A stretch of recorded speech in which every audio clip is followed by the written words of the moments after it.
Tuduhan yang dilemparkan oleh OCCRP terhadap Joko Widodo, Presiden Republik Indonesia ke-7, bukan sekadar cerita pinggir jalan. Ia masuk ke dalam daftar 5 pemimpin paling korup di dunia, sebuah stigma berat yang menampar reputasi seorang kepala negara. OCCRP, organisasi investigasi yang memiliki jaringan di 6 benua, bukanlah lembaga sembarangan. Dalam laporannya, mereka menyoroti dugaan korupsi berjamaah di era pemerintahan Jokowi, mulai dari proyek infrastruktur yang ditengarai syarat kepentingan oligarki hingga aliran dana yang misterius. Tuduhan ini memunculkan pertanyaan mendasar. Benarkah ada korupsi sistemik yang terjadi di balik pembangunan besar-besaran yang kerap dibanggakan Jokowi? Namun, seperti kebanyakan skandal besar, tuduhan ini tak luput dari pembelaan yang datang bak hujan deras dari para loyalis. Salah satu pembela terkuat adalah Yahya Cholil Stakuf, Ketua Umum Pengurus Besar Nahdlatul Ulama, PBNU. Ia dengan lantang menyebut bahwa tudingan OCCRP tidak berdasar dan hanya merusak stabilitas nasional. Sebagai organisasi keagamaan terbesar di Indonesia, PBNU sejatinya memiliki peran moral yang vital untuk memastikan keadilan dan kebenaran ditegakkan. Namun, pernyataan Yahya justru menempatkan PBNU pada posisi yang memancing pertanyaan. Apakah ini langkah strategis untuk melindungi bangsa, atau sekadar upaya politis untuk menyelamatkan seorang tokoh yang semakin dikepung oleh citra buruk? Langkah PBNU yang terang-terangan membela Jokowi mencerminkan sebuah paradoks besar. Ketika OCCRP menyingkap potensi korupsi besar, suara moral seperti tenggelam dalam gema pembelaan, yang justru menafikan pentingnya transparansi dan akuntabilitas. Apakah PBNU lupa bahwa korupsi adalah salah satu dosa sosial terbesar yang merampas hak jutaan rakyat? Ataukah ini sinyal bahwa organisasi keagamaan mulai kehilangan netralitasnya, menyerah pada kepentingan kekuasaan yang lebih besar? Masalah utama di sini bukan hanya tentang tuduhan itu sendiri, tetapi juga bagaimana respons para pendukung Jokowi terhadap isu ini. Pembelaan tanpa syarat dari pihak-pihak seperti PBNU yang semestinya menjadi garda terdepan moralitas bangsa, justru memberikan kesan bahwa keadilan bisa dikompromikan demi stabilitas semu. Namun, stabilitas macam apa yang sebenarnya dibangun di atas fondasi pembelaan buta? Tuduhan OCCRP membawa implikasi besar yang tidak bisa diabaikan begitu saja. Jika benar korupsi berjamaah terjadi di bawah pemerintahan Jokowi, maka ini adalah pengkhianatan terhadap janji-janji reformasi yang pernah dikumandangkan.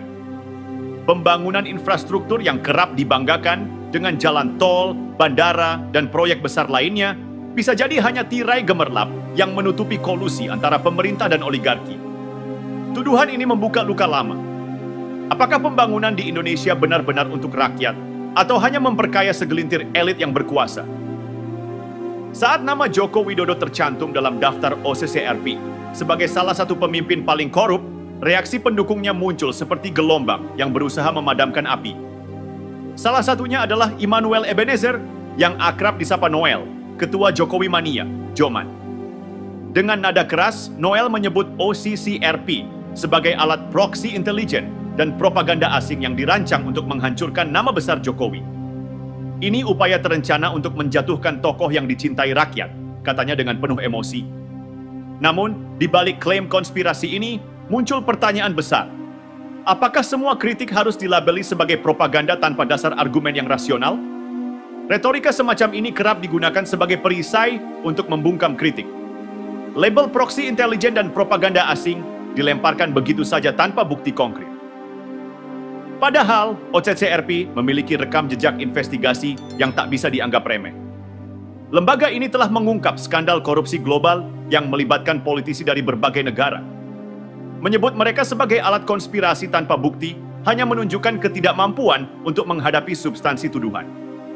Ini bukan pertama kalinya tudingan korupsi besar muncul di lingkar kekuasaan Jokowi, tetapi upaya untuk membantahnya selalu sama, menyalahkan pihak luar alih-alih menjawab pertanyaan inti.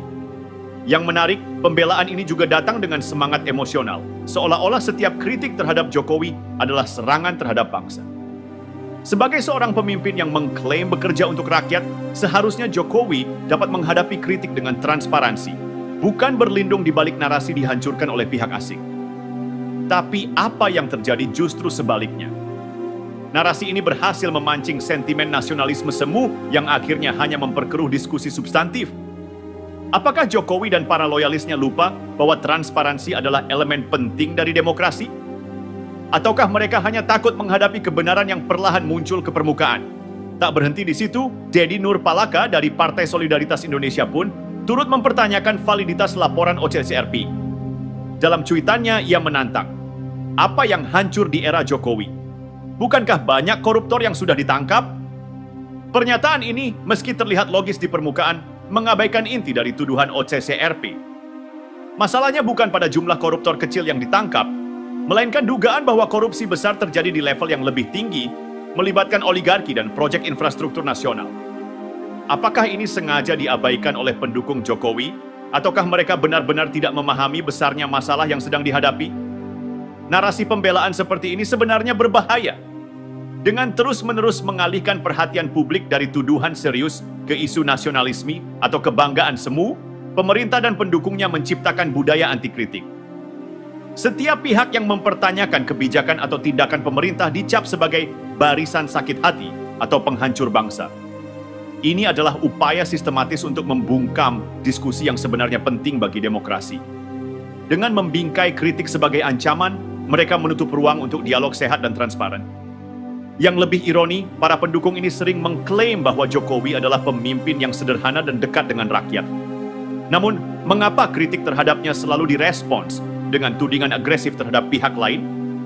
Jika Jokowi benar-benar bersih, bukankah langkah paling sederhana adalah membuka data, menjelaskan tuduhan tersebut, dan membiarkan fakta berbicara? Alih-alih melakukan itu, pemerintahannya memilih bertahan di balik tembok pembelaan emosional. Di tengah gelombang kritik yang menghantam Joko Widodo, pendukung setianya terus menggemborkan narasi tentang keberhasilan besar pemerintahannya. Dari pembangunan infrastruktur megah hingga peningkatan penangkapan koruptor, semua dijadikan argumen untuk melawan tuduhan OCCRP. Namun, apakah romantisme ini cukup untuk membantah temuan dugaan korupsi yang mengakar dalam proyek-proyek besar era Jokowi? Ataukah ini sekadar usaha menutup mata terhadap kenyataan pahit bahwa pembangunan besar-besaran bisa jadi hanyalah kedok bagi permainan oligarki? Di sisi lain, narasi keberhasilan pembangunan seringkali digunakan untuk membenarkan kebijakan kontroversial. Dengan alasan demi kemajuan bangsa, proyek infrastruktur dipaksakan meski membebani anggaran negara dan mengorbankan hak masyarakat kecil. Sebagai contoh, pembangunan ibu kota negara baru di Kalimantan menuai kritik tajam karena dianggap tidak transparan dan hanya menguntungkan segelintir pihak. Namun, kritik ini sering dibungkam dengan dalih nasionalisme atau pembangunan demi masa depan. Apakah pembangunan seperti ini benar-benar untuk rakyat atau hanya alat untuk mempertebal pundi-pundi para elit? Yang lebih ironis, klaim bahwa banyak koruptor ditangkap selama pemerintahan Jokowi juga perlu ditinjau lebih dalam. Memang benar bahwa KPK telah melakukan banyak operasi tangkap tangan selama 1 dekade terakhir. Namun, yang sering luput dari perhatian adalah bahwa korupsi kelas kakap yang melibatkan jaringan oligarki dan aktor politik tingkat tinggi tetap sulit disentuh. Bahkan, ada kesan bahwa lembaga anti korupsi itu sendiri mulai kehilangan tajinya, terutama setelah revisi UU KPK yang dianggap melemahkan independensinya. Jadi, apakah narasi keberhasilan pemberantasan korupsi benar-benar menggambarkan kenyataan atau sekadar ilusi yang diciptakan untuk menjaga citra pemerintah? Pendukung Jokowi seringkali menyebut dirinya sebagai bagian dari revolusi pembangunan. Namun, jika dilihat dari kacamata masyarakat kecil, revolusi ini tidak selalu terasa.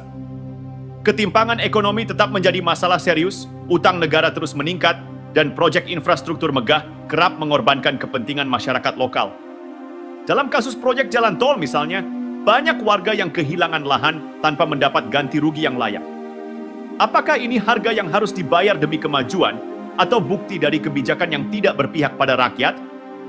Dalam pusaran kontroversi yang melibatkan nama Joko Widodo, satu hal yang mengejutkan adalah keterlibatan Yahya Cholil Stakuf, Ketua Umum PBNU, dalam membela Presiden dari tuduhan OCCRP. Sebagai pemimpin organisasi keagamaan terbesar di Indonesia, langkah ini bukan hanya mengundang kritik, tetapi juga memunculkan pertanyaan serius. Apa yang mendasari PBNU mengambil posisi dalam isu yang kental dengan politik praktis? Apakah ini demi membela bangsa atau ada agenda tersembunyi yang belum terungkap? Yahya menyebut bahwa tuduhan terhadap Jokowi bisa merusak stabilitas nasional, sebuah argumen yang sering kali digunakan untuk membungkam kritik.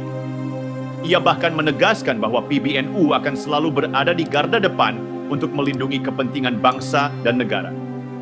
Pernyataan ini tampak heroik di permukaan, tetapi menimbulkan ironi besar. Apakah stabilitas yang dimaksud adalah melindungi rakyat dari ancaman korupsi, atau justru menjaga kepentingan elit yang dituduh bermain dalam pusaran kekuasaan? Rocky Gerung, pengamat politik yang terkenal tajam, mengkritik keterlibatan PBNU dalam membela Jokowi. Menurutnya, organisasi keagamaan seperti PBNU seharusnya tetap fokus pada isu-isu keumatan, bukan terjun ke politik praktis yang bisa merusak kredibilitasnya. Rocky bahkan mempertanyakan motif di balik pembelaan ini. Apakah ini soal loyalitas terhadap negara atau ada kepentingan lain yang lebih pragmatis?